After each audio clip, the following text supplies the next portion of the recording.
Donc, bonjour à tous et bienvenue sur cette conférence Devenir inspecteur des installations classées, prévisionniste ou hydromètre, donc qui fera un focus sur certains métiers de la DREAL. Donc, une conférence qui fait partie de notre deuxième journée de la casette de l'emploi, qui est consacrée à la découverte de différents métiers. Donc, la conférence que vous allez suivre sera présentée par Fabien Pasquet et Thomas Thierry Dupressoir de la DREAL, que je laisserai se présenter. Donc, je serai votre modérateur sur cette conférence. N'hésitez pas à utiliser le chat si vous avez des difficultés de son, de fonctionnement. On essaiera de vous aider au mieux. Et donc, je vous souhaite une très bonne conférence. Et je laisse la place à Fabien Pasquet, je crois qu'il va débuter. Oui, c'est ça. On s'était mis d'accord préalablement. Merci. Du coup, bonjour à tous. J'espère que vous m'entendez bien. A priori, c'était le cas tout à l'heure. Donc, je suis Fabien Pasquet, chef du service hydrométrie, prévision des étiages, des crues et des inondations à la DREAL Centre à Orléans. Je vais vous faire une petite présentation des métiers de l'hydrométrie et de la prévision des crues. Cette quinzaine de l'emploi public là couvre à la fois la région Nouvelle-Aquitaine et la région Centre, donc forcément, moi j'ai forcément un regard plus région Centre, mais pour autant, les métiers de la prévision des crues et de l'hydrométrie sont également présents.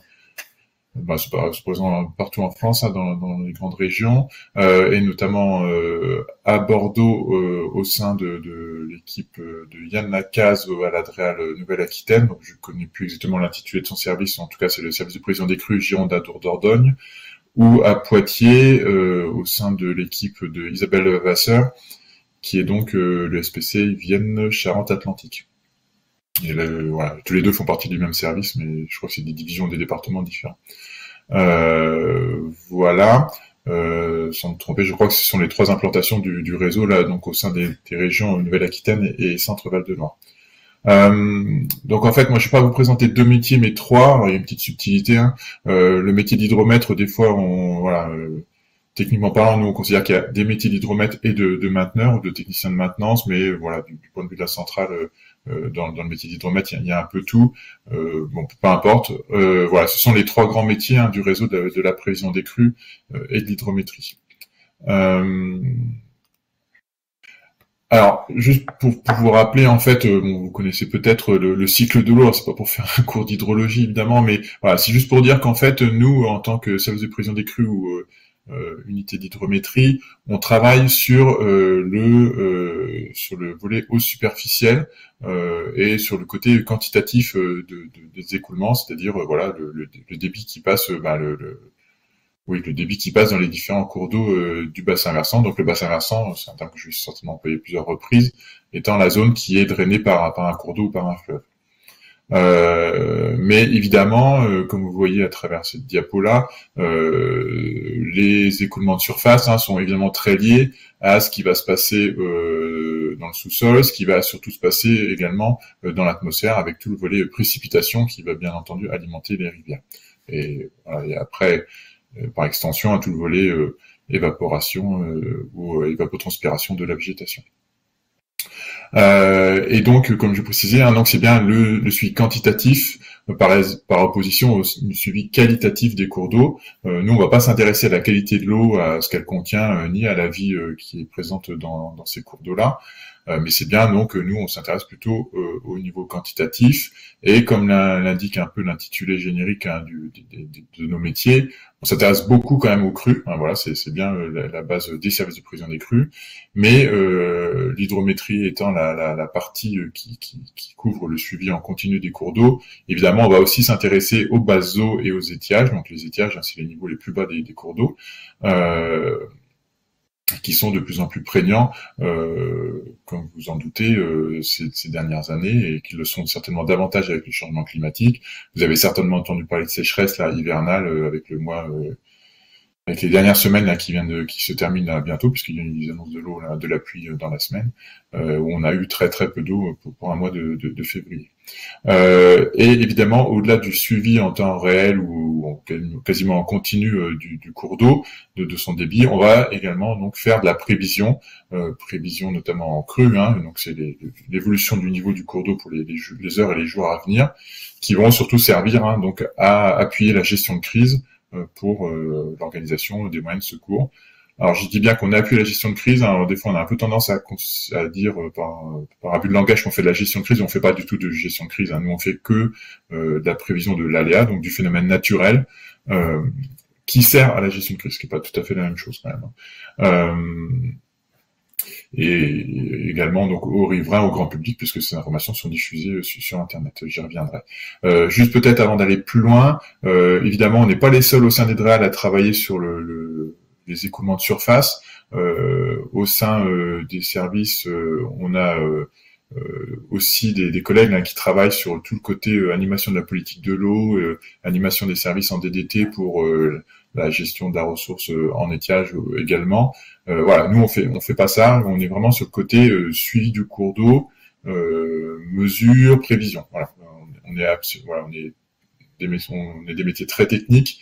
Et voilà, on est surtout des producteurs de données ou des producteurs de prévisions, ce qui est quand même important de signaler. Et donc concrètement, hein, les métiers d'hydrométrie de la prévision des crues, on peut distinguer trois grandes composantes. Bon, je vous ai mis une carte là du bassin versant là, géré par mon service, mais peu importe, hein, c'est valable ailleurs.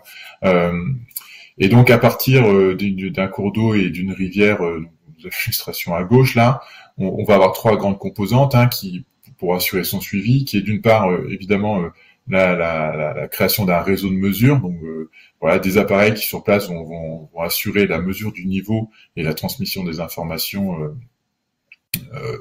Voilà ici à la DREAL pour qu'elle puisse être utilisée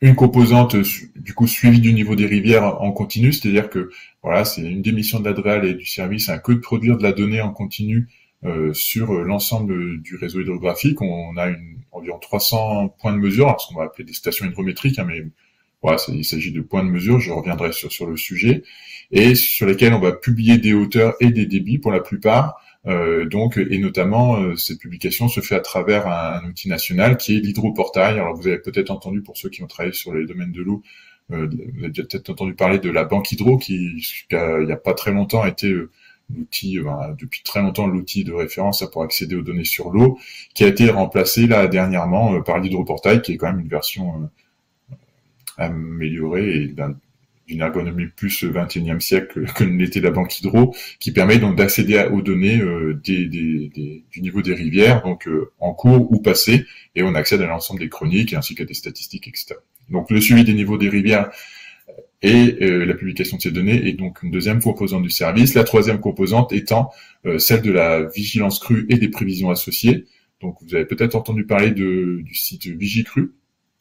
J'y reviendrai évidemment, mais voilà, vous avez peut-être entendu parler de ce site-là qui permet de diffuser à l'échelle de la France des informations de vigilance aux crues, qui sont finalement le pendant de la vigilance météorologique que diffuse Météo France, mais pour les rivières évidemment, donc avec 4 couleurs de vigilance, vert, jaune, orange et rouge, qui donnent un peu une idée de l'évolution du cours d'eau pour les 24 heures à venir.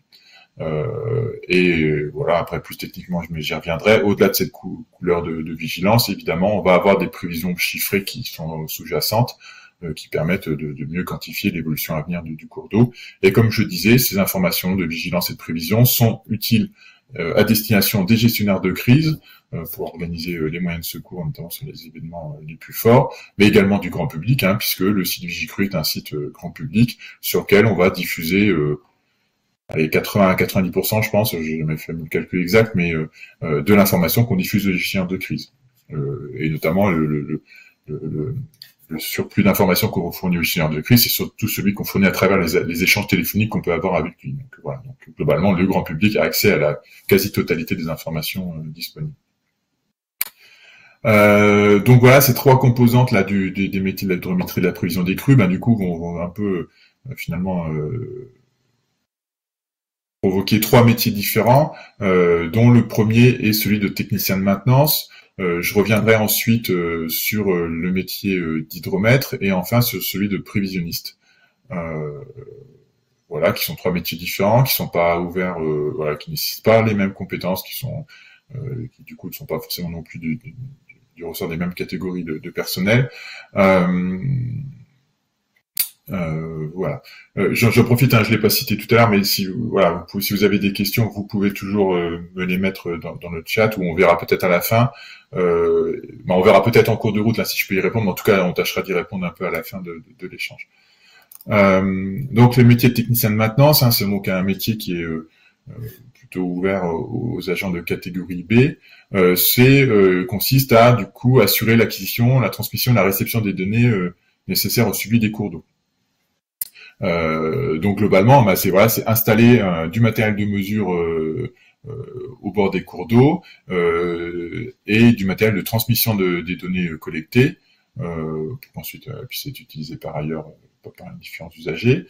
C'est aussi du coup maintenir en conditions opérationnelles tout ce matériel-là à travers donc déjà une supervision quotidienne. Il faut s'assurer que ça fonctionne en permanence et identifier les éventuels problèmes pour pouvoir y remédier.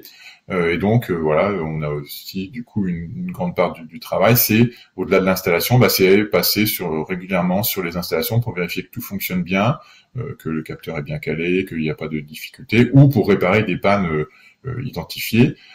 Et ces réparations-là se font soit aussi du coup une fois constatées, c'est-à-dire que si on se donne un objectif de publication en continu ou d'acquisition en continu, ça veut dire qu'on a aussi du coup une capacité à intervenir hors dehors des heures ouvrées, et notamment en période de crue où là on va avoir une nécessité d'avoir de l'information à tout prix. Donc voilà, potentiellement on a des agents qui interviennent la nuit ou le week-end sur ces métiers-là. Vous avez quelques illustrations là un petit peu des objets du métier de technicien de maintenance. Alors je dis technicien de maintenance ou mainteneur, hein, je fais pareil, dans mes métiers je fais pas référence au grade, hein, je fais référence au métier vraiment. Alors, quand je parle de prévisionniste, de mainteneur ou d'hydromètre, voilà, c'est vraiment des métiers. Voilà. Vous avez donc quelques illustrations là pour le travail de mainteneur et typiquement, juste pour en donner quelques éléments de contexte, on voit qu'un des premiers éléments installés sur un site, et si vous voyez ici, c'est ce qu'on va appeler une échelle lignimétrique, donc une règle graduée. Vous avez ici un exemple là, le long de la pile de pont qui est un peu plus petit que sur cette illustration là, qui va permettre de lire en direct le niveau du cours d'eau. Et c'est l'élément principal et prioritaire d'une station, c'est la référence physique sur place qui permet de mesurer le niveau du cours d'eau. Si on n'a pas d'échelle hydrométrique, on n'a pas de station. Voilà. On peut mettre tout le matériel qu'on veut et toute la technologie qu'on veut derrière.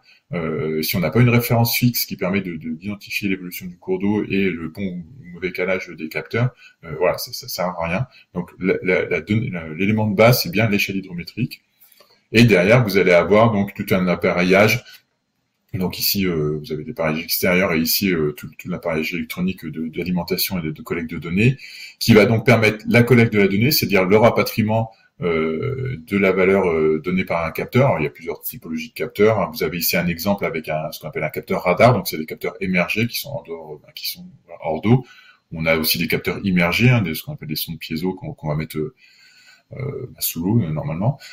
Et derrière, du coup, ça c'est la composante acquisition. Vous avez ici une antenne radio là qui permet de transmettre l'information.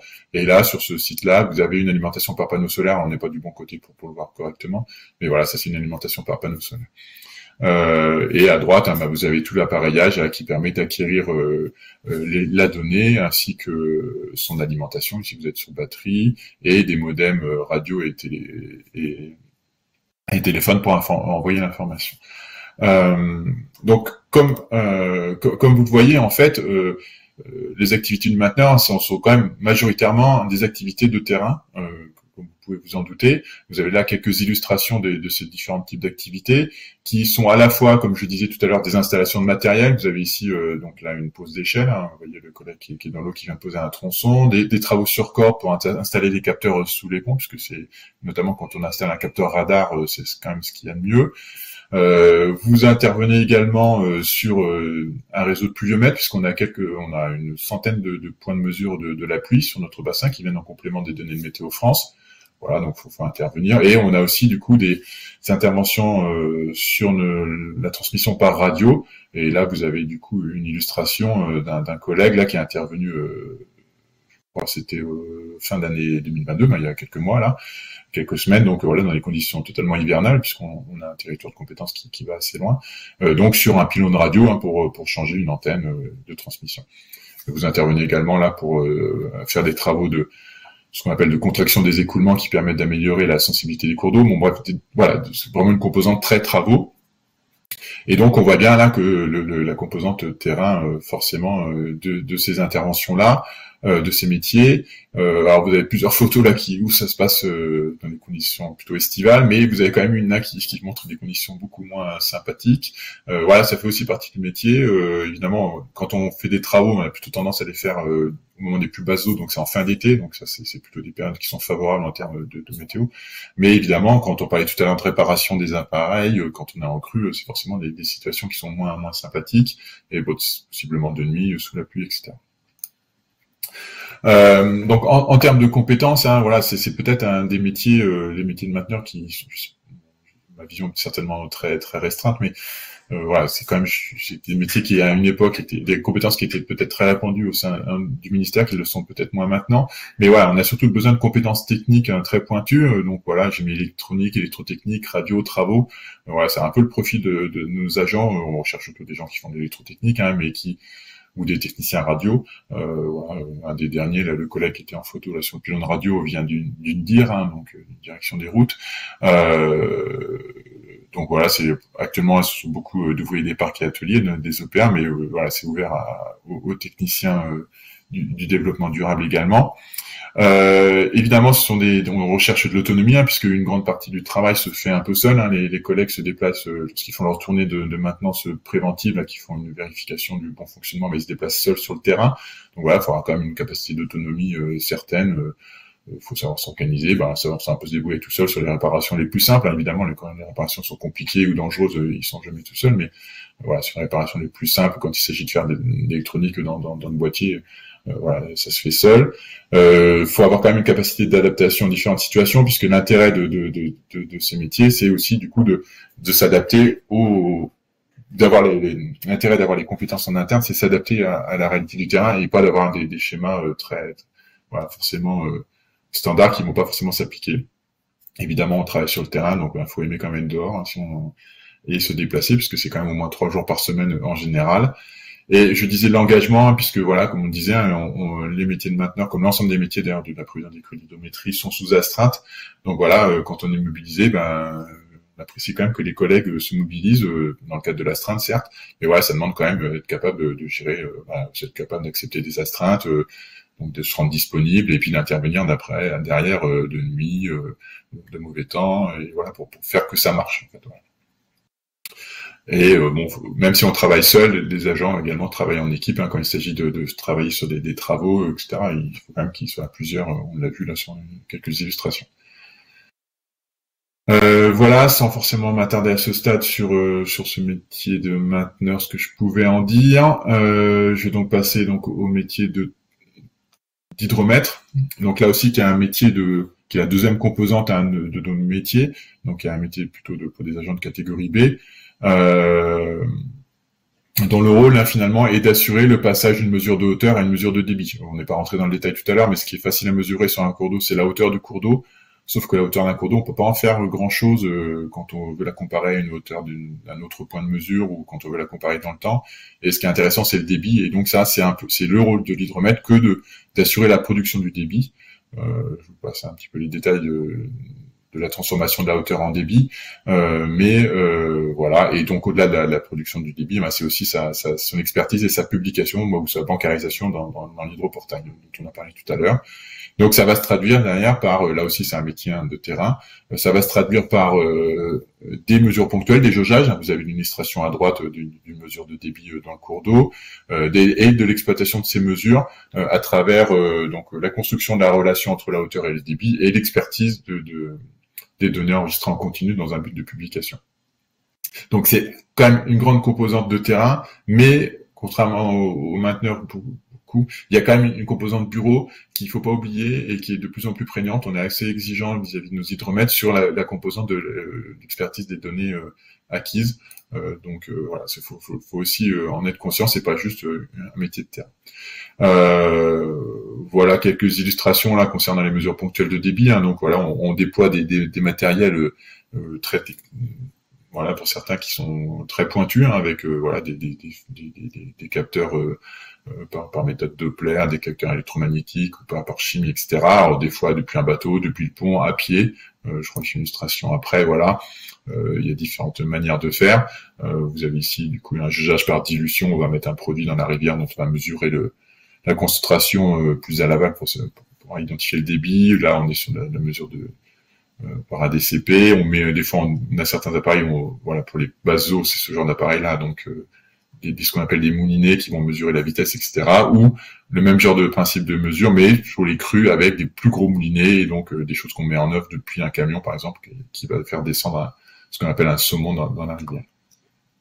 Donc là, typiquement, une illustration aussi pour dire que les conditions sont pas toujours idéales et que on fait ça aussi sous la pluie naturellement.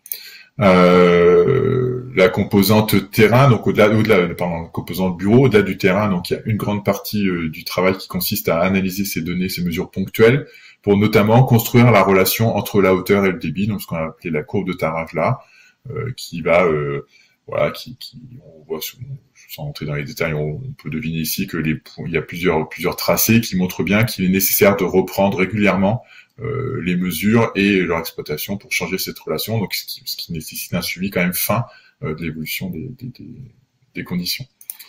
Et là, vous allez avoir une autre illustration du suivi de l'évolution des conditions avec le développement de la végétation en été qui va venir changer la relation ponctuellement entre la hauteur et le débit, et donc qui va poser des problèmes sur si on n'y prend pas garde qui va amener à publier des débits qui sont erronés.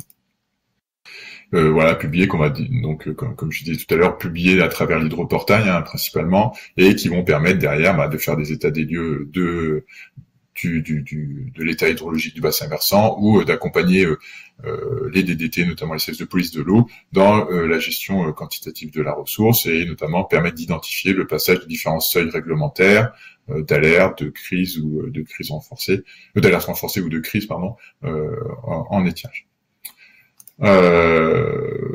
Voilà, pareil en termes de compétences, ce qu'on va rechercher là, donc c'est quand même une capacité à allier travail de terrain, expertise de bureau. On se rend compte là quand même qu'il y a l'exigence qu'on a sur la publication des données, l'expertise, voilà, c'est quand même assez important. Voilà, c'est pas qu'un métier de terrain. Faut quand même en être conscient. Il y a quand même une part d'analyse des données, ce qui demande quand même beaucoup de recul et de rigueur. Voilà, et ça, on ne peut pas y déroger. Voilà, c'est pas que du terrain. Évidemment, faut apprécier le terrain là aussi. Là aussi, c'est un métier d'engagement, puisque lorsqu'on est en crue, on va chercher à suivre le pic de crue. Donc là aussi, nos agents sont sous astreinte et vont devoir se mobiliser hors ouvré éventuellement pour suivre la crue, et donc voilà, avec un engagement assez fort à ces moments-là, et donc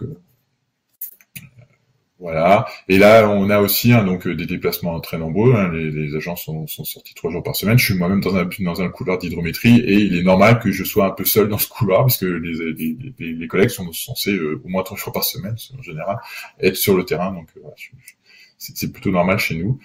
Et c'est aussi un travail qui se réalise en équipe, puisqu'on a les agents qui partent sur le terrain à 2. Pour dernière composante de nos métiers, le métier de prévisionniste de crue. Alors là, c'est réellement un métier assez différent, puisque déjà c'est un métier qui est ouvert aux catégories A et B, puisque en fait le métier de prévisionniste de crue s'accompagne, c'est ce que je mets ici, généralement d'un autre métier. Voilà, la prévision de crue se fait, voilà, il y a toujours une production opérationnelle, mais quand il se passe rien, elle est assez limitée. Et évidemment, elle est bien plus intense quand on est dans un événement de crue. Donc voilà, les prévisionnistes ont aussi un autre métier qui consiste à faire du développement d'outils, des études, travailler à la formation des prévisionnistes, etc. Mais pour ce qui est de la fonction de prévisionniste en tant que telle, donc c'est assurer une veille hydrométéorologique 365 jours par an. Donc c'est s'assurer, voilà, de regarder un petit peu.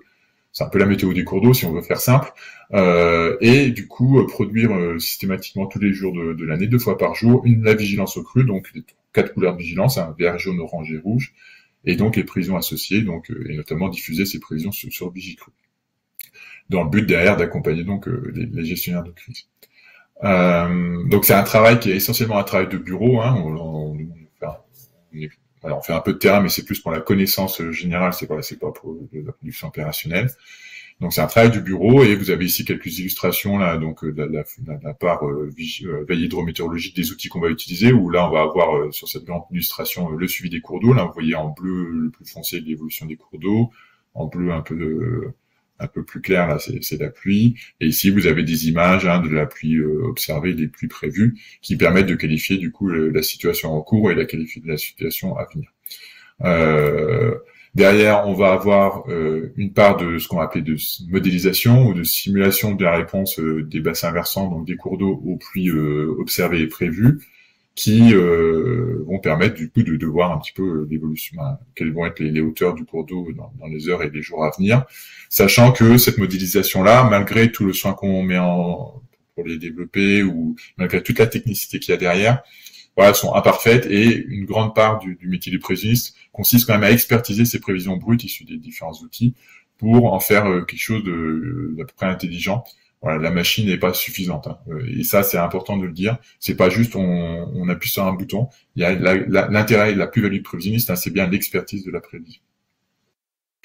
Et tout ça dans un but de diffuser ces prévisions-là, donc sous forme qualitative, donc à travers la couleur de vigilance, et sous forme quantitative à travers des graphes de prévision ici en bas à droite, sur le site vigicru.gouv.fr. Donc les territoires de compétences, on parlait du SPC Loire-Lichard de la DREL Centre, hein, donc c'est ici, Vienne Charente-Atlantique, donc c'est le bassin de la Vienne ici, et les côtiers ici, Vendéen et Charentais, et Gironde Dordogne, donc c'est la partie aval du bassin de la Garonne ici, et de la Dordogne, hein, et le bassin de l'Adour ici, aussi dans le Pays Basque. Voilà, sans entrer dans les détails, voilà, c'est juste pour dire que le SPC, donc le service de prévision des crues, hein, donc communique beaucoup à travers Vigicru, notamment pour le grand public, mais évidemment pour les gestionnaires de crise à travers voilà, on a des échanges téléphoniques directs ou de la messagerie, hein, pour fournir les éléments qui appuient leur gestion de crise. En termes de compétences, voilà, là on est vraiment sur un métier différent des métiers de tout à l'heure, hein. Donc là on va rechercher des gens qui ont une capacité technique là, notamment en hydrologie hydraulique, hein, évidemment, mais aussi en informatique. Alors, informatique c'est vite dit, hein, mais c'est pas, on n'est pas des développeurs. Voilà, faut quand même avoir la capacité à développer des outils, hein, mais c'est des petits outils, hein, c'est pour ça que on n'est pas des vrais développeurs, mais voilà, faut quand même pouvoir manipuler de la donnée, voilà, s'assurer que la donnée elle passe d'une base à l'autre, elle est mise en forme, on prend de l'observer, qu'on passe dans un modèle dont on va prendre les résultats, qu'on va expertiser. Donc tout ça, ça fait de la manipulation de données informatiques. Donc voilà, faut quand même avoir un goût pour et une certaine capacité pour la manipulation de ces données, l'automatisation des tâches, qui permettent du coup de se concentrer sur l'expertise. Voilà, tout en laissant l'ordinateur faire ou la machine faire des choses sur lesquelles on n'a pas plus. Et évidemment, bah voilà, c'est un métier sur lequel il est nécessaire d'avoir du sang-froid, puisque voilà, on intervient en crue, et notamment sur des épisodes sur les parties amont de nos bassins où la réactivité le délai de réaction est très court, et donc bah faut quand même être capable de produire rapidement des choses pertinentes. Il faut pas se laisser déborder, il faut pas paniquer. Et se laisser déborder par l'événement pour continuer à produire ce qu'on nous demande de produire. Donc voilà, ça demande quand même un peu de sang-froid. Et là encore, bah, c'est de l'engagement, comme un peu l'ensemble des métiers chez nous. C'est qu'une fois qu'on est mobilisé, on y va, quoi. Voilà, on fait pas trop semblant. On n'a pas trop le temps de faut s'y mettre, et on fera le bilan à la fin, en fait, en substance. Et c'est aussi un travail d'équipe, hein, puisque notamment chez nous à André-Alessandre, là, voilà, c'est quand même les prévisionnistes. Il est important qu'ils travaillent bien tous ensemble, qu'on sache compter les uns sur les autres. Il y a quand même une part de solidarité importante au sein de ces métiers-là. Voilà, une dernière diapo pour terminer, après je laisse la parole. Pourquoi choisir les métiers de l'hydrométrie et la prévision des crues? Moi, il me semble que ce qui est intéressant, c'est les finalités opérationnelles. On est quand même sur des métiers très concrets. Voilà, on produit de la donnée hydrométrique, on assure le fonctionnement d'un système, on produit des prévisions, et qui permettent d'alimenter une mission de service public qui est quand même concrète et évidente, hein. Voilà, évidemment, quand on est en crue, quand on voit passer à la télévision, on fait, même si bon, voilà, ça pourrait être mieux. Quand on parle de Vigicru, qu'on montre une carte de vigilance crue à la télévision, bah, c'est toujours un peu gratifiant quand même de voir que ça peut servir aux gens et que les gens sur le terrain nous disent oui, Vigicru, je regarde quand même régulièrement. Voilà, ça c'est quand même voilà, c'est quand même évident et c'est quand même très appréciable. Ouais, c'est des métiers très techniques. Alors voilà, il n'y a vraiment pas de l'animation de réseau. Voilà, il y a quand même encore des métiers très techniques et avec un lien avec le terrain direct ou indirectement, qui est quand même important puisque même pour les prévisionnistes qui sont plutôt des métiers de bureau, des agents de bureau, on leur demande quand même de connaître un peu ce qui se passe sur le territoire, d'avoir une connaissance du fonctionnement du bassin versant. Et donc voilà, c'est quand même un lien avec le territoire fort. Et après, évidemment, bah voilà, il faut de la rigueur. Et du coup, comme je disais, hein, c'est quand même, voilà, le fait d'être en astreinte, d'être mobilisé en crue, donc potentiellement hors rouvré, ça demande quand même un niveau d'engagement assez fort. Et ça, voilà, c'est quand même important d'avoir conscience de ça. Et évidemment, bah, le fonctionnement en équipe avec beaucoup de solidarité que l'on attend de nos équipes. Et juste pour terminer, effectivement, je signale le travail en réseau, hein, puisque voilà, les services de prévision des crues, les unités d'hydrométrie, un travail, il y en a partout en France, ben, dans la plupart des DREAL en France, et on a quand même un fonctionnement de réseau qui est quand même intéressant. Ben, en tout cas, moi, à titre individuel, ou personnel, c'est un élément de motivation, c'est de travailler avec les collègues à des outils nationaux, des procédures nationales, et voilà, c'est toujours appréciable. Voilà. Bon, c'était un peu long, donc j'ai un peu accéléré sur la fin, mais j'espère vous avoir apporté un minimum d'informations. Je ne sais pas si vous avez des questions. J'espère ne pas vous avoir fait peur non plus. Voilà, quand je parle d'engagement, quand je parle de technicité. Mais voilà, c'est quand même, je pense que c'est quand même bien de le dire. Voilà, si vous avez des questions peut-être. Je vois qu'il y a quelqu'un en train d'écrire.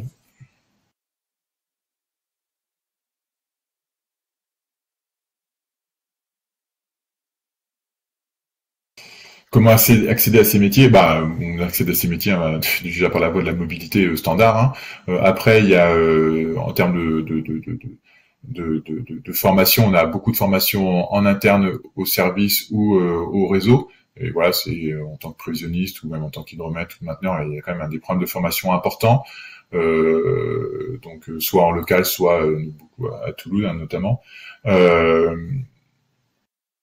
Et derrière, évidemment, il y a toujours un peu de compagnonnage, notamment pour les métiers de terrain. Au-delà des formations théoriques, ben, les agents, quand ils arrivent, ils sont pas tout de suite mis dans l'astreinte. Hein, ils travaillent en binôme avec les collègues, avec un collègue mainteneur expérimenté ou avec un autre hydromètre. Déjà, bon, les hydromètres, c'est pas compliqué puisqu'ils travaillent par binôme par défaut. Mais voilà, on va associer un novice entre guillemets avec un hydromètre plus expérimenté. Voilà, mais donc il y a une grande part de formation interne. Hein, voilà, tout le monde chez nous n'est pas n'est pas hydromètre de base. Hein. On a certains très anciens qui ont fait ça dans partie de leur carrière, mais il y en a certains d'autres qui arrivent là. Donc voilà, on vient de recruter un agent de VNF là par exemple tout dernièrement. Je suis en train de réfléchir à un autre là, un des précédents qui est arrivé en début d'année dernière et venait du labo d'hydrobiologie. Donc voilà, des gens qui étaient déjà quand même assez terrain quand même objectivement. Voilà, bah, derrière il y a un programme de formation quand même qui est quand même assez poussé quoi. Après évidemment notamment sur les métiers de prévisionniste, comme je disais tout à l'heure, au-delà de la formation qui peut se faire hein, sur à la fois les outils, les procédures et également sur le territoire. Évidemment, là, on est quand même aussi en recherche de compétences techniques pointues, comme je disais tout à l'heure. Bah voilà, si on a des hydrologues, des hydrauliciens, donc notamment pour la catégorie A, ou après des agents qui sont capables comme je disais, de traiter de la donnée, de manipuler des outils, d'automatiser des tâches avec un peu d'informatique, de gestion d'outils informatiques ou de réseaux, quoi. Et ça, ces compétences-là, en partie peuvent s'acquérir sur le poste. Voilà, on a développé, voilà, chez nous, les agents ont développé certaines compétences en programmation hein, en interne. Ils sont auto-formés. Bon, certains étaient là aussi pour les appuyer, mais voilà, si les agents arrivent avec déjà une sensibilité forte sur le traitement de la donnée, voilà, il y a une part de formation, mais voilà, il faut quand même être, voilà, c'est quand même aussi ça qui compte.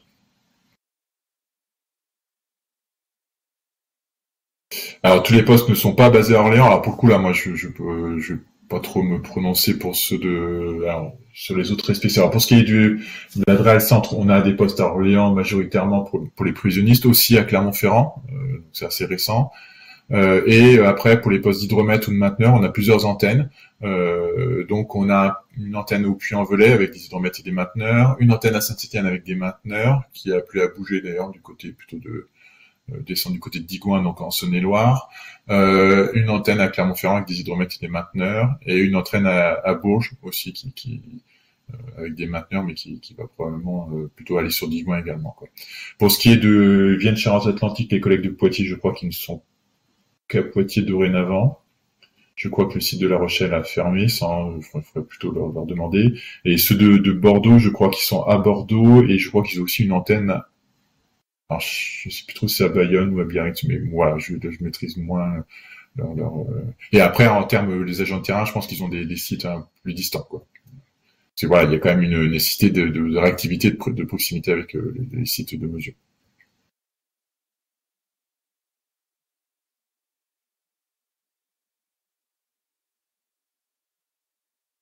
Ça dépend des postes et qu'on va publier.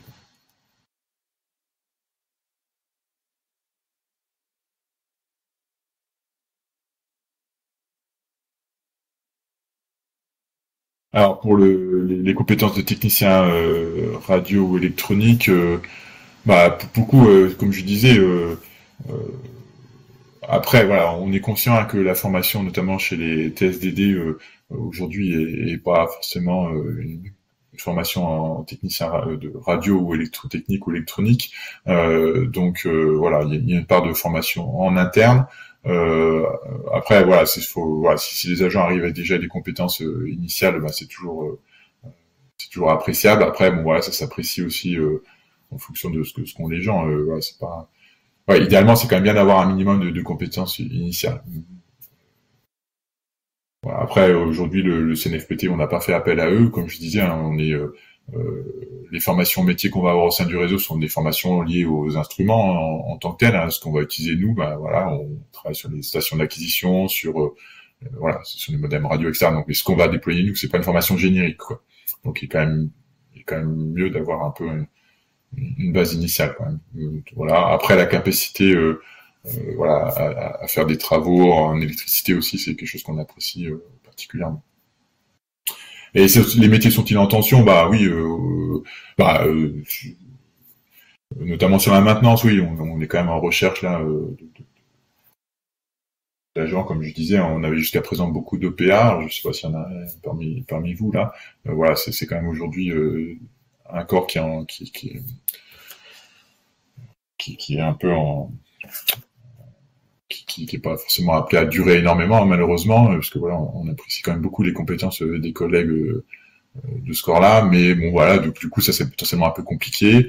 Après voilà, ça dépend aussi de l'attractivité des locales.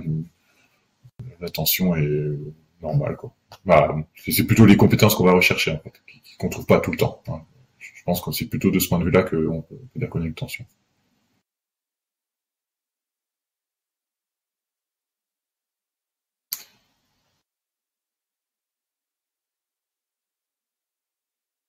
Très bien, merci Fabien. Alors, je sais que je ne vois plus Thomas connecté. Je ne sais pas s'il est toujours là pour prendre le relais.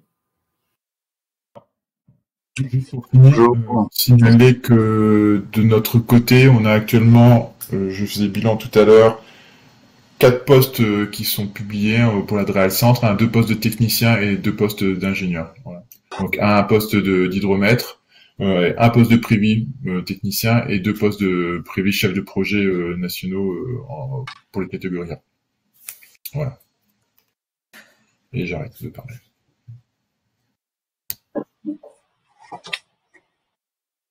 Ok, je pense qu'on va prendre la suite. Est-ce qu'on est devenu modérateur? Voilà, Monsieur Perret-Dupressoir, je vous donne la main si vous voulez charger votre PowerPoint ou alors partager l'écran comme vous le souhaitez.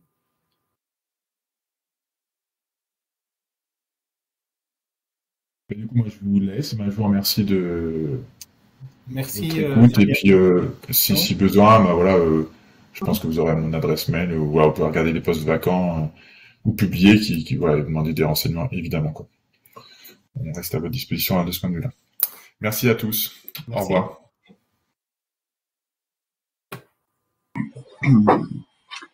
Bonjour à toutes et tous. Moi, je m'appelle Thomas Terré du Pressoir. Et alors, je vais essayer de me mettre dans l'angle de la caméra. Et je suis ici avec Myriam Idrissi. Donc, on travaille tous les deux au service régional de la prévention des risques industriels. Donc, on aura l'occasion de vous présenter un peu plus de quoi il s'agit. Tout d'abord, un premier point, c'est qu'on approche de l'heure du déjeuner. Donc, je sais que c'est pas facile de rester concentré. Donc voilà, merci pour votre présence. On va essayer de vous présenter de manière ludique un métier qui, à mon sens, est passionnant. Donc le métier d'inspecteur et d'inspectrice des installations classées, qui est aussi, par rapport à une des dernières questions qui a été posée, un métier en tension. Après, en tension, qu'est-ce que ça veut dire? Ça veut dire qu'on recrute. Il y a des régions qui recrutent plus ou moins, mais c'est quand même un métier sur lequel il y a aussi des augmentations de postes. Donc il y en a eu plus d'une 50aine cette année sur la France. Et comme vous allez le voir, c'est un métier, à mon sens, d'avenir, dans le sens où ça fait partie des priorités stratégiques du ministère de la Transition écologique.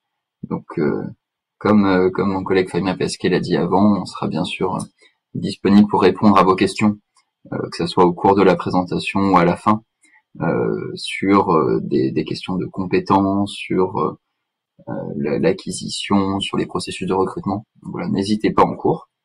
Je propose de commencer par un petit sondage, tout simplement pour savoir si c'est déjà des métiers que vous connaissez un peu, pour ensuite nous permettre aussi d'adapter un peu notre discours et de pas vous répéter le fonctionnement vraiment de base des services de l'État sur ce sujet-là, si c'est des choses que vous connaissez déjà. Donc je vais mettre le métier d'inspecteur.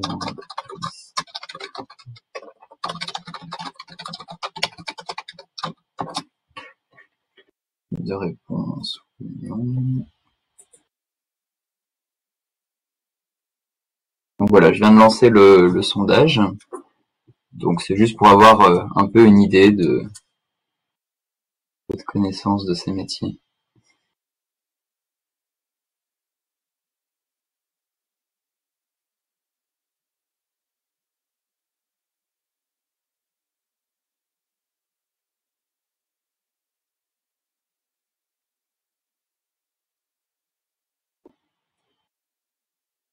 Ok, bon, je pense qu'on va donc publier le sondage. Comme vous voyez, plus de 80% d'entre vous ne connaissent pas notre métier. C'est un des sujets. On essaye de faire de la pub pour ce métier-là. Je vais essayer de vous expliquer pourquoi, à mon sens, c'est un métier qui vaut le coup de s'y intéresser et quelles sont un peu les grandes caractéristiques. Donc, tout d'abord, vous voyez là sur la première image, 2 exemples d'installations ICPE. Qu'est-ce que ça veut dire ICPE? C'est les installations classées pour la protection de l'environnement. Et le métier d'inspecteur et d'inspectrice des ICPE consiste à contrôler et instruire ces dossiers-là. Donc à gauche, vous avez un dépôt de pétrole qui est situé à Orléans. Et à droite, vous avez une installation de stockage de gaz qui est située dans le département d'Indre-et-Loire. Donc dans les deux cas, c'est des installations qui sont, comme vous voyez, assez grandes, qui sont au-delà d'un certain seuil et donc qui sont considérées comme étant industrielles. Et parfois, on les visite souvent quand il fait beau, mais ça nous arrive aussi d'aller les voir quand il pleut. Donc ici, c'est une photo d'une inspection qui a été réalisée sur le même dépôt de pétrole que je vous ai montré auparavant. Donc là, l'objectif, c'était notamment de tester les moyens de lutte contre l'incendie. Donc vous voyez les lances à incendie qui sont actionnées. Et donc là, dans ce cas-là, le rôle de l'inspectrice qui menait l'opération, c'était de faire le tour des installations, vérifier que les dispositifs incendie fonctionnent bien. Pas tous, on fonctionne par sondage, on en regarde un ou deux.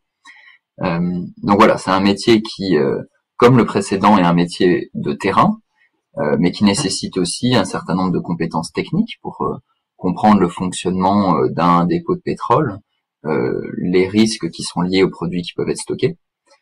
Et donc voilà, avant de rentrer un peu plus dans le détail opérationnel de ce qu'on fait tous les jours, des différents types d'installations qu'on est amené à contrôler, je vais prendre un petit peu de hauteur pour commencer sur les grandes missions. En fait, qu'est-ce que c'est être inspecteur des installations classées? C'est avoir une mission en particulier qui est de prévenir les risques technologiques et les nuisances pour protéger la santé. Donc la santé, on parle plutôt des populations humaines et l'environnement. Donc vous avez peut-être entendu parler de l'incendie qui a eu lieu à Rouen. C'était en 2019 sur les entreprises Lubrizol et Normandie Logistique. Donc là, typiquement, c'était une installation ICPE, donc industrielle, qui était suivie par l'ADREAL, donc la Direction régionale de l'environnement, de l'aménagement et du logement. Et dans ces cas-là, les services de l'inspection sont mobilisés pour essayer, par exemple, d'analyser les fumées, donc savoir ce qui était stocké dans le bâtiment, et donc fournir un appui aux préfectures dans des cas de gestion de crise. Mais je vous rassure, la plupart du temps, ça se passe bien. On n'a pas des incendies comme ça tous les jours, et justement, notre rôle, c'est de prévenir par le suivi des industriels des incidents tels que des incendies ou des rejets, par exemple, dans des cours d'eau de matières polluantes. Donc voilà, pour moi déjà, rien que dans la mission de prévenir les risques pour protéger la santé et l'environnement, en tout cas de mon côté, c'était une mission qui me parlait beaucoup et qui est aussi une des priorités du ministère. Si on réfléchit la prévention des risques, ça partage un objectif commun avec un grand nombre des autres directions du ministère. Donc si je prends quelques exemples, prévenir les risques pour la population, c'est à la fois, donc si je regarde le graphique de droite, c'est à la fois s'adapter au changement climatique, donc c'est à la fois avoir conscience que on a des épisodes de sécheresse qui sont plus marqués, et qu'il faut que les installations industrielles s'y adaptent. C'est aussi regarder la transition énergétique, donc comment est-ce que les industries peuvent être moins carbonées, donc consommer moins d'énergie fossile, avoir une meilleure efficacité énergétique. C'est contribuer à l'économie circulaire, donc produire moins de déchets, les réutiliser ensuite au sein de filières de réemploi ou de recyclage. Donc action en santé-environnement, finalement c'est le lien entre la santé humaine et les polluants environnementaux, ce qui peut aussi intégrer le bon fonctionnement des écosystèmes, la santé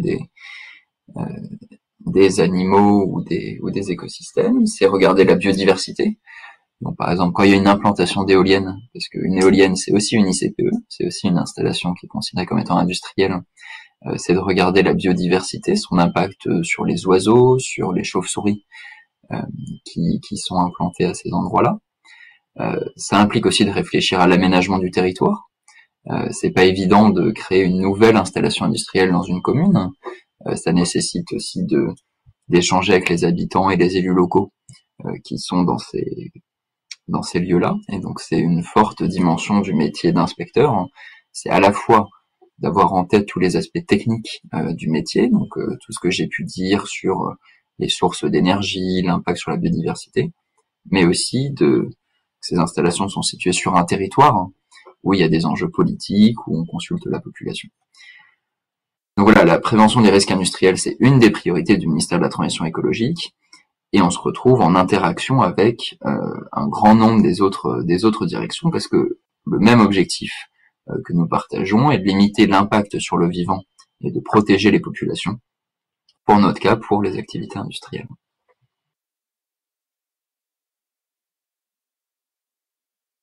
Alors donc, comme je vous l'ai dit, qu'est-ce qui est considéré comme étant de l'industrie? Quel est le périmètre d'intervention de l'inspection des installations classées? C'est très large. Donc si vous voyez en haut à gauche l'industrie telle que vous pouvez l'imaginer, donc là c'est de la production de bouteilles, mais on pourrait penser à de l'industrie automobile, on pourrait penser à des raffineries, des fours verriers, donc voilà, c'est l'industrie chimique. On a un périmètre qui est l'industrie au sens large, tel que vous pouvez l'imaginer, mais qui s'étend aussi aux carrières. Donc nous, en région Centre-Val de Loire, il y a un certain nombre de carrières, par exemple, qui sont liées à la présence de la Loire et à l'extraction de granulats. C'est aussi la transition énergétique.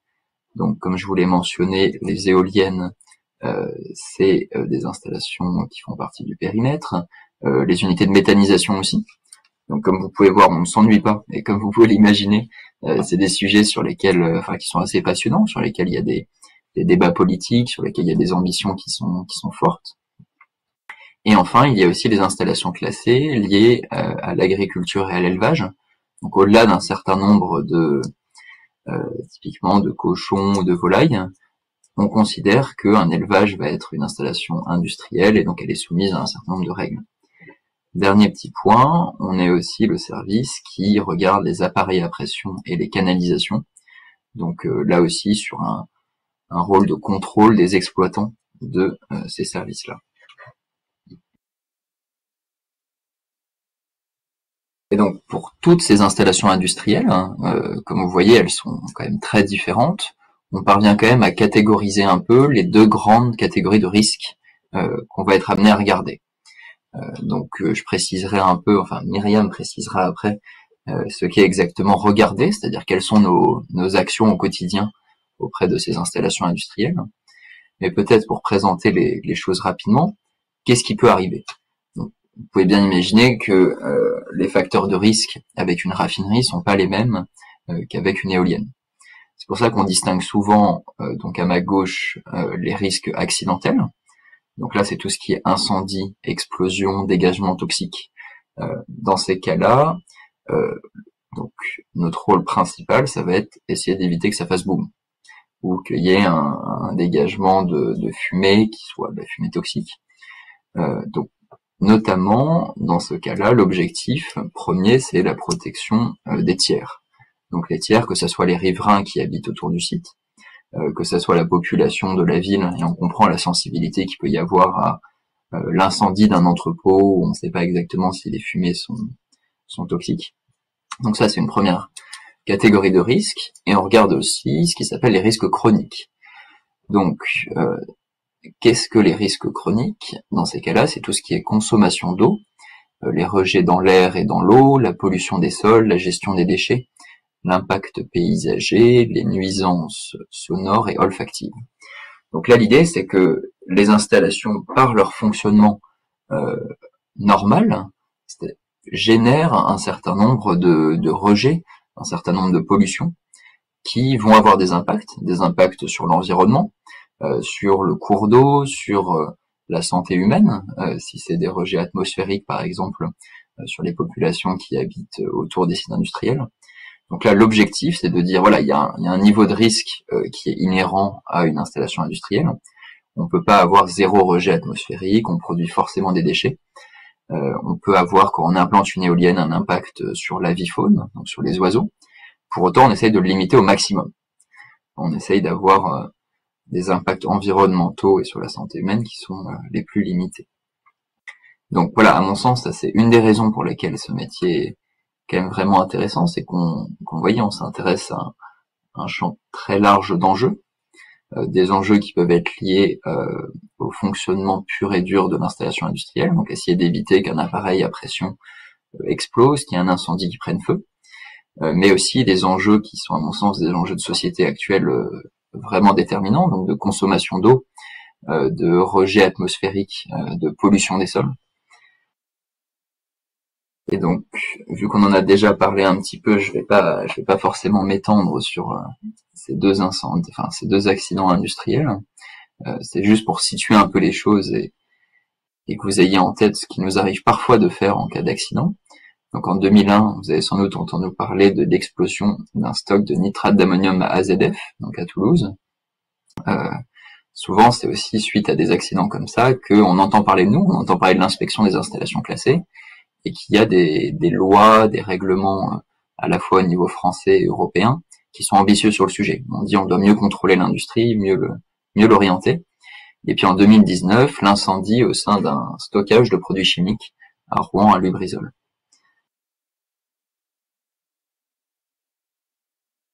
Donc, je vais passer la parole à Myriam pour aborder un peu plus l'aspect pratique des choses, une fois qu'on a vu les grandes missions, comment ça vient s'insérer au sein du ministère.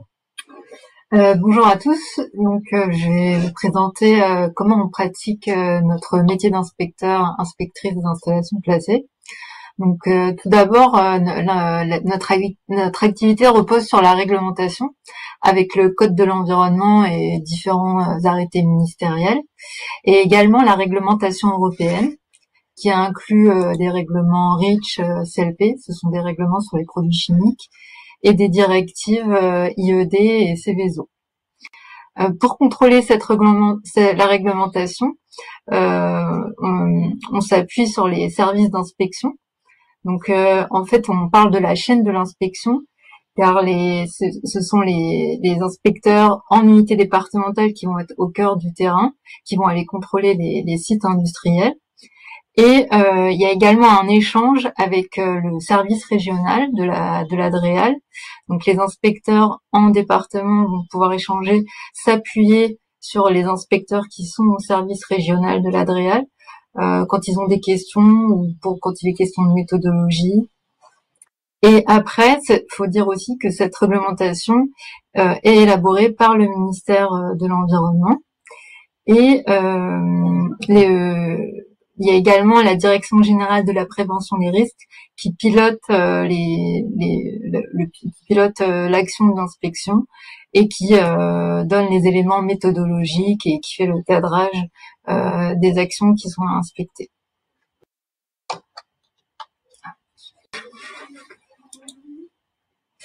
Donc, au quotidien, comment ça se concrétise? En fait, il y a 3 grandes catégories d'activités. L'instruction des dossiers ICPE, l'inspection des sites existants et le portage de politiques publiques et la planification.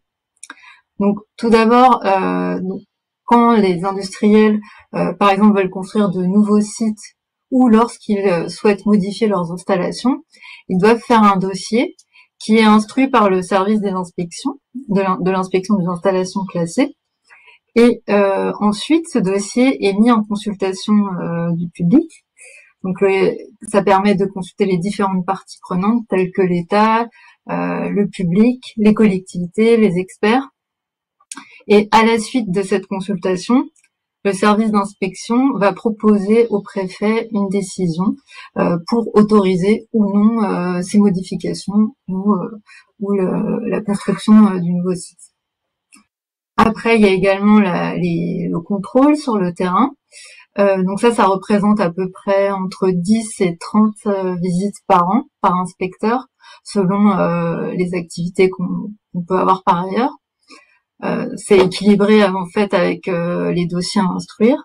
Et donc comment ça se passe? En fait, donc on prépare l'inspection, on prévient ou pas l'industriel de notre venue. Et donc le jour de la visite, donc ça se décompose en 2 parties. Il y a une partie où on est sur le terrain, où on va vérifier la bonne mise en œuvre de la réglementation. Et puis il y a ensuite une partie en salle, dans leur bureau, pour faire un point sur les différents constats qu'on a observés pendant la visite et sur les pistes d'amélioration que peut avoir l'exploitant. Et donc l'objectif, c'est bien de faire progresser par le contrôle le dialogue en premier lieu, et si besoin de préconiser des sanctions quand c'est nécessaire. Donc voilà, l'objectif, c'est bien de vérifier que les industriels respectent le code de l'environnement et la réglementation qui s'applique à leur site.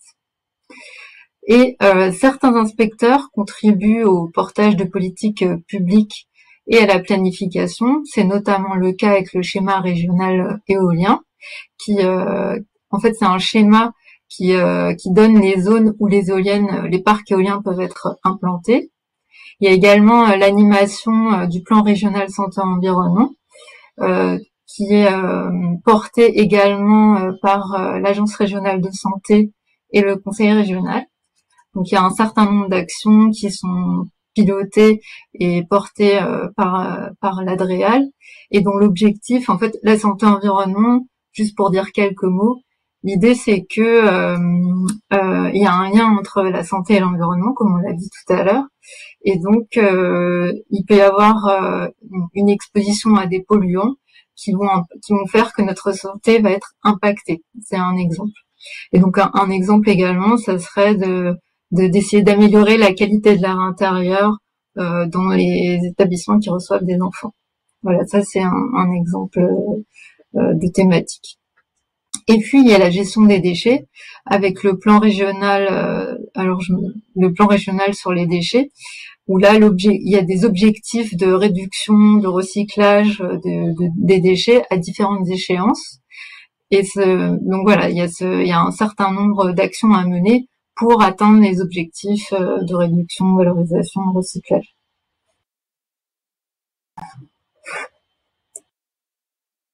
Alors, notre activité d'inspection est guidée par 4 valeurs. Donc il y a les compétences, c'est-à-dire que l'ensemble des agents, l'ensemble des inspecteurs doivent pouvoir avoir des compétences techniques de façon à pouvoir exercer notre métier de façon efficace. Il y a également l'équité, de façon à ce que toutes les parties prenantes, qu'on puisse exercer notre métier de façon à ce que toutes les parties prenantes soient prises en compte.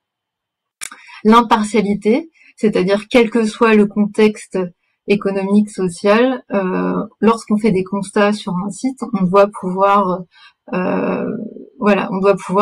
faire des préconisations, voire des sanctions, et donc voilà, quelle que soit la situation du site. Et puis il y a également la transparence. Alors la transparence, c'est-à-dire qu'on doit pouvoir rendre compte des actions que l'on mène. Et par exemple, lorsqu'on fait des inspections, nos rapports sont publiés sur un site internet qui est accessible à tous. Alors, pour terminer, on avait envie de vous donner quelques mots pour vous dire qu'est-ce qui nous a motivé, qu'est-ce qui nous a donné envie de choisir ce métier. Alors, pour beaucoup d'inspecteurs, et en tout cas pour ma part, ce qui m'a motivé, c'est un métier avec du sens, où on doit accomplir des missions qui visent à protéger la population et l'environnement, du moins réduire les impacts de l'industrie sur l'environnement et la population. Il y a également la diversité des missions, avec le suivi des sites industriels, où on est amené à suivre la vie d'un site et faire des préconisations en fonction de l'évolution du site industriel. Il y a les contrôles sur le terrain, qui est essentiel pour vérifier que la réglementation est bien mise en œuvre. Et nous devons également répondre aux sollicitations des différents acteurs qui sont en lien avec nos missions. Donc ça, c'est également une partie qui est pas souvent abordée, mais qui prend du temps. Et puis, ce qui est attractif également, c'est la diversité des secteurs. Comme le disait Thomas tout à l'heure, il y a différents types d'industries. La chimie, les déchets, les cosmétiques, la filière verte telle que l'éolien, l'hydrogène, les panneaux photovoltaïques, les méthaniseurs. Il y a vraiment beaucoup de types d'industries, et donc c'est vraiment très intéressant. Ce qui est attirant également, c'est que c'est un métier technique et opérationnel, et donc c'est important d'avoir en tête qu'il faut être capable de comprendre, d'analyser des éléments, d'avoir du recul pour pouvoir ensuite faire des préconisations. Et donc ça, c'est important. Et puis il faut également avoir un esprit de synthèse. Et cette dimension technique, elle est assurée également par une formation qui est assez importante, qui nous permet d'acquérir des compétences, et également par les échanges entre collègues et entre les services. Ça, c'est très enrichissant également. Et ce qui est intéressant, c'est de pouvoir également, via les différents circuits dans la fonction publique, il y a des possibilités de mobilité géographique et la possibilité d'évoluer au sein de la fonction publique dans différents métiers. Et pour compléter, donc je voulais également dire que ce qui est intéressant, c'est de pouvoir échanger avec différents types d'acteurs. Il y a les industriels, mais également les collectivités, les associations et d'autres services de l'État. Donc ça permet une richesse des échanges également. Je vais laisser la parole à Thomas pour compléter. Alors je vais faire pareil, mais très rapidement, parce que je vois qu'on arrive un peu à la fin. C'est pas de notre faute, on nous a déjà donné la parole en retard. pour dire peut-être en 2 mots pourquoi moi j'ai choisi ce métier. Donc comme Myriam, pour moi le plus important c'est d'avoir un métier qui ait du sens. Et donc là le sens il fait vraiment partie du métier, c'est-à-dire que c'est une mission de protection de la population et d'essayer de limiter notre impact, en tout cas l'impact des industries sur le vivant. Ça fait appel à des compétences très variées. Il faut à la fois faire un peu de technique, un peu d'économie pour comprendre comment l'entreprise fonctionne et son marché, de la politique dont on a parlé, des élus locaux, des liens entre les collectivités territoriales, les exploitants, l'État, relationnel, parce que c'est aussi beaucoup de travail en équipe. Donc on va sur le terrain, on discute avec les collègues des constats, de ce qu'on compte proposer à l'industriel. Donc c'est cette chaîne de l'inspection qui moi me parlait.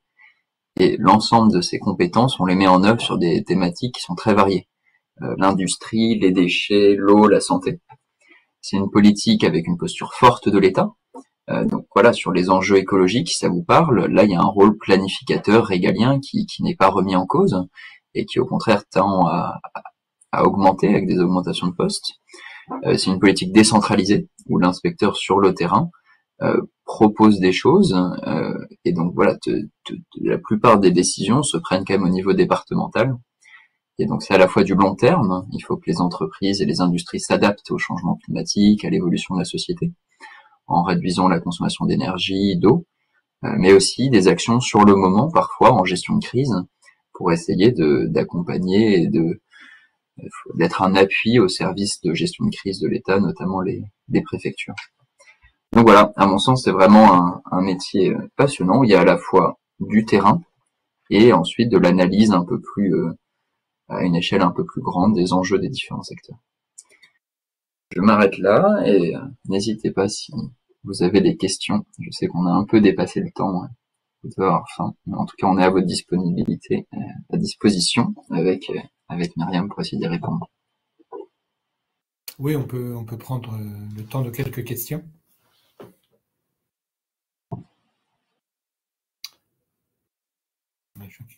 Quelqu'un est en train d'écrire dans le chat.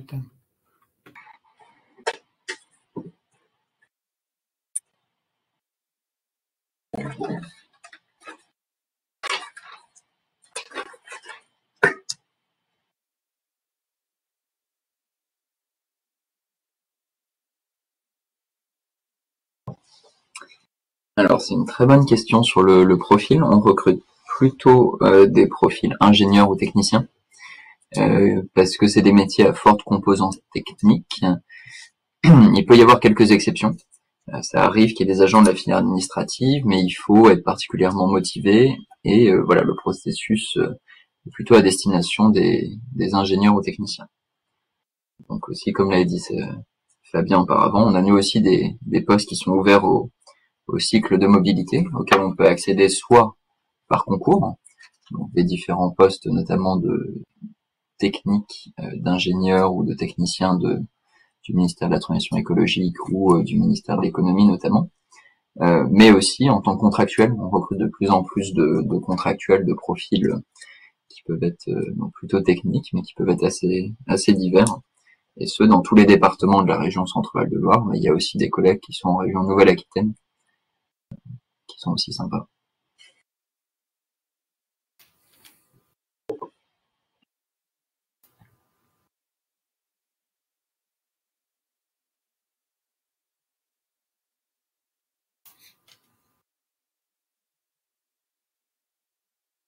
Alors, une dernière question pour terminer.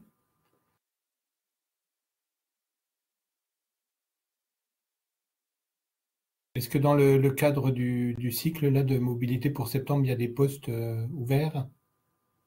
Alors oui, il y a plusieurs postes ouverts. Il y en a donc au service régional chez nous à Orléans. Il y en a aussi en département. Donc en département, je pense notamment à des postes qui sont ouverts dans le Cher et dans l'Indre. Ici en région, c'est dans le Loiret. Donc nous avons au moins 3 ou 4 postes ouverts dans la région. Et donc on sera ravis de vous accueillir si vous avez besoin d'informations supplémentaires, des questions. C'est à votre disposition pour y répondre. Et en termes donc de tension, c'est un petit peu équivalent en Nouvelle-Aquitaine ou la région centre est plus plus compliqué pour les postes à pourvoir? Si vous avez une vision.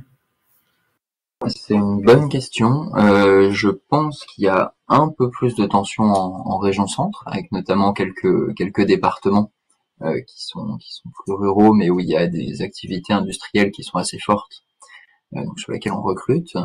Mais je pense que la région Nouvelle-Aquitaine, c'est grand, et donc il y a aussi un certain nombre de zones géographiques, région Nouvelle-Aquitaine, où des postes seront ouverts. Alors, sur les concours, donc c'est des concours qui sont organisés à l'échelle nationale, plutôt. Donc, par exemple, pour donner quelques exemples des corps de fonctionnaires qui composent une large partie des inspecteurs des installations classées. Donc, il y a le corps des ingénieurs de l'industrie des mines, par exemple, dont Myriam est issue. Donc là, c'est possible de le rejoindre à la fois après une sortie d'école d'ingénieur ou aussi en ayant déjà travaillé dans l'industrie, dans l'environnement, en bureau d'études. Donc, de passer les concours externes. De la même manière pour le corps, donc ça c'est un corps de catégorie A, pour le corps de catégorie B des techniciens de l'industrie et des mines. Donc là c'est aussi un corps qui peut se rejoindre après avoir déjà travaillé. Donc ça vous trouverez toutes les informations sur les sites soit du ministère de la Transition écologique pour les corps qui y sont rattachés. Donc, je pense par exemple au corps des travaux publics de l'État, ou sur le ministère de l'économie et de l'industrie pour les corps de l'industrie et des mines et des techniciens de l'industrie et des mines.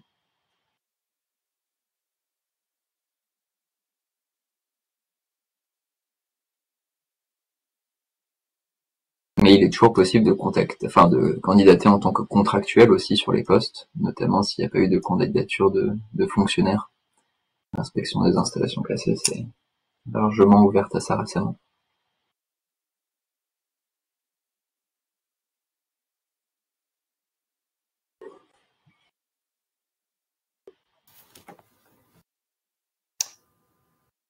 Très bien, mais écoutez, je vous remercie pour cette présentation intéressante, pédagogique aussi, qui a permis de bien connaître ces différents métiers. Donc, la présentation ainsi que le replay là, sera disponible sur le site de la quinzaine avec les coordonnées des personnes qui ont présenté. Voilà, ben, il me reste à vous remercier et à vous souhaiter une bonne journée. Merci, bonne journée à vous aussi. Bonne journée. Bonne continuation. Merci.